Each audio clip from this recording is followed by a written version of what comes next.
मित्रों, अक्सर ऐसा होता है कि हम निरर्थक और अंतहीन जो कामनाओं के कारण अनावश्यक चिंताओं और तनाव से घिरे रहते हैं। ये जो हमारी टेंशन्स हैं, ये जो हमारी स्ट्रेसेस हैं, ये केवल हमारी अंतहीन जो कामनाएं हैं या जो अनावश्यक चिंताएं हैं, इसका काम है। इसकी इसी इसी का ही बाई प्रोडक्ट है। जबकि कामनाओं को त्याग कर हम सहज रूप से उससे मुक्त हो जाते हैं। तो एक ऐसी कहानी आपको सुनाता हूं कि एक व्यापारी था। उसकी व्यापारिक स्थिति बहुत अच्छी थी। व्यवसाय चलता था और बड़ा खूब चलता था। खूब पैसा था। मुश्किलें भी आती, लेकिन वो मुश्किलें दूर हो जाती। और व्यवधान आते थे, चले जाते थे। लेकिन एक दिन उसके मन में एक विचार आया, और वो विचार ऐसा आया कि उसका चैन खो गया। बहुत बेचैनी थी। पत्नी ने ये सब देखा तो पूछा, क्या बात है? बहुत पूछने पर उसने बताया नहीं। पत्नी ने उसको पानी पिलाया। पानी पिलाकर उसको सोने के लिए कहा। वो सो गया। लेकिन दूसरे दिन भी उसकी यही हालत थी और पत्नी बड़ी परेशान हो गई। पत्नी ने कहा और जिद करके कहा कि आपको बताना ही होगा, आपको बताना ही होगा, क्योंकि मैं आपकी सहभागिनी हूं। अगर आप चिंता में हैं तो मैं भी चिंता में आ जाती हूं। तो व्यापारी ने पूछा कि मत पूछो, मत पूछो। अगर तुम सुनोगी तो तुम्हारी भी हालत मेरी जैसी हो जाएगी। लेकिन पत्नी जिद में थी। उसने कहा कि नहीं, आज आपको बताना ही होगा। उसने कहा कि मैं कल या परसों से मेरे मन में ये विचार आया कि अगर सारा काम धंधा चौपट हो जाए, खत्म हो जाए, तो हमारी स्थिति क्या रहेगी। तो भाग्यवान मैंने ये हिसाब लगा कर देखा कि अगर आज व्यवसाय बंद हो जाए तो 9 पीढ़ी तक हमारे पास पर्याप्त धन होगा। परंतु इसके बाद कुछ नहीं बचेगा। तब बच्चे क्या खाएंगे? फिर काम कैसे चलेगा? ये सोचकर मैं व्यथित हो गया हूं और मेरी चिंता यही है और मुझे ये चिंता हो रही है। पत्नी ने कहा, कोई बात नहीं, ये आपकी चिंता जायज है। बुद्धिमती थी वो। उसने कहा, ठीक है, आप अभी चिंता मत करें, आप सो जाएं। कल एक मैं संत जी को जानती हूं, उनके पास चलेंगे, तो आप उनसे अपनी समस्या का हल पूछ लीजिए। आज सो जाओ। और पत्नी ने जैसे कैसे करके उनको सुला दी। अगले दिन वो सुबह तैयार होने लगे और जब वो गाड़ी में बैठने लगे तो पत्नी ने महात्मा जी को देने के लिए गाड़ी में कुछ अन्न, फल, सामान आदि रखवाया, कुछ कपड़े भी रखवाए।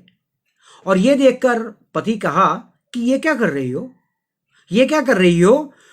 ये अगर आप काटते हो तो ये कल मैंने अपने हिसाब में नहीं जोड़ा था कि तुम ये काम भी करने वाली हो। पत्नी ने कहा कि कोई बात नहीं, रोज रोज तो जाना नहीं है, बस आज ही चलना है और उनसे कुछ पूछना चाहते हैं आप। तो व्यापारी मान गया और संत जी के आश्रम में दोनों पहुंच गए। व्यापारी की पत्नी ने वो सामान देना चाहा तो संत उन्हें रोकते हुए कहे कि रुको रुको।